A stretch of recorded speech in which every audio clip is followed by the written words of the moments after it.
क्या आप भी जरूरत से ज्यादा सोचते हैं? क्या छोटी छोटी बातें बार बार आपके दिमाग में घूमती हैं और आप उन्हें हल करने की बजाय उनमें उलझ जाते हैं? चिंता, तनाव और नेगेटिव सोच कभी कभी इतनी बढ़ जाती है कि बिना वजह के दिमाग पर बोझ बढ़ता जाता है। हम सभी की जिंदगी में कुछ ना कुछ समस्याएं होती हैं, लेकिन जब हम इन समस्याओं को जरूरत से ज्यादा सोचने लगते हैं तो हम अपनी सेहत और मानसिक शांति खो देते हैं। इसी तरह की कहानी है अजीत और उसकी पत्नी की। अजीत की पत्नी का नाम जानकी था। जानकी साधारण सी गृहिणी थी, मगर उसे आदत थी हर छोटी बात को लेकर चिंता करने की।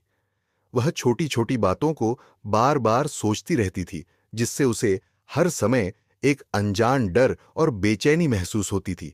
कभी घर के खर्चों को लेकर, कभी बच्चों के भविष्य को लेकर, कभी अपने स्वास्थ्य को लेकर जानकी की चिंताओं का सिलसिला खत्म ही नहीं होता था। उसे हर समस्या बहुत बड़ी लगती थी, जैसे वह किसी बुरी घटना का इंतजार कर रही हो।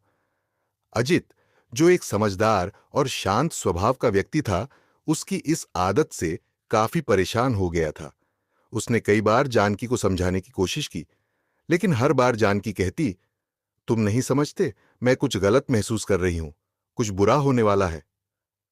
अजित को समझ नहीं आता था कि उसे कैसे समझाए, क्योंकि जानकी की चिंताएं कभी खत्म नहीं होती थीं। एक दिन अजीत अपने गांव के पास एक संत महात्मा ऋषि से मिलने गए, जो आसपास के लोगों के बीच अपनी गहरी सोच और सहज समाधान के लिए जाने जाते थे। अजीत ने उन्हें जानकी की आदत और उसकी हर वक्त की चिंता के बारे में बताया। महात्मा ने उसे सांत्वना दी और कहा, कल जानकी को मेरे पास ले आओ, शायद मैं उसकी कुछ मदद कर सकूं। अगले दिन अजीत जानकी को लेकर महात्मा ऋषि के पास पहुंचे। जानकी थोड़ी संकोच के साथ महात्मा जी के सामने बैठ गई।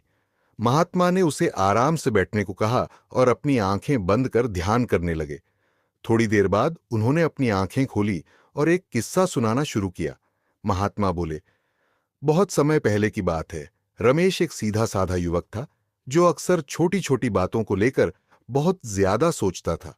ये उसकी आदत बन गई थी। वह कुछ भी करने से पहले 10 बार सोचता, परिणामों को लेकर खुद में ही बहस करता। अगर कोई बात उसके अनुसार नहीं होती तो अपने अंदर ही गुस्सा और कड़वाहट पाले रखता।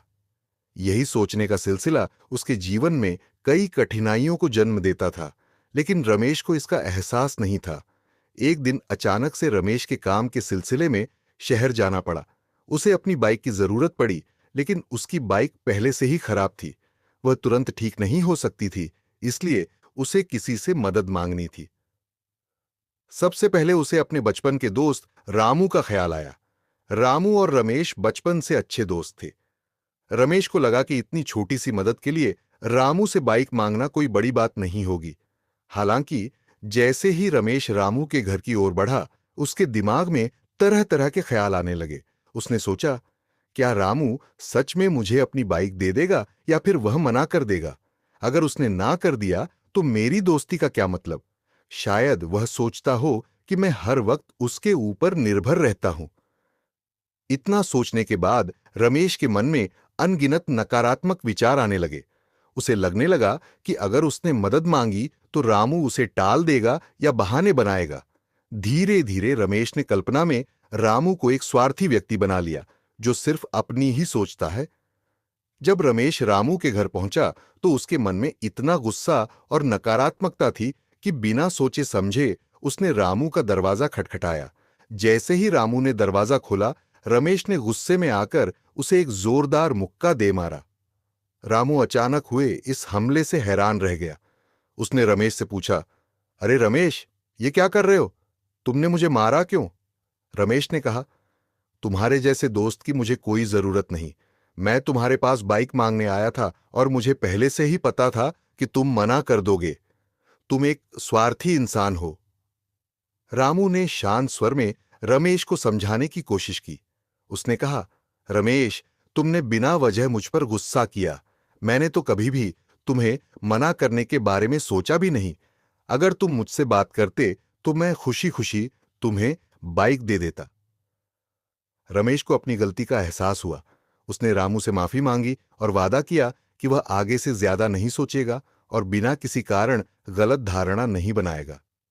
महात्मा ने कहानी समाप्त करते हुए जानकी से कहा, हम भी छोटी छोटी बातों पर जरूरत से ज्यादा सोचकर अपनी जिंदगी को कठिन बना लेते हैं।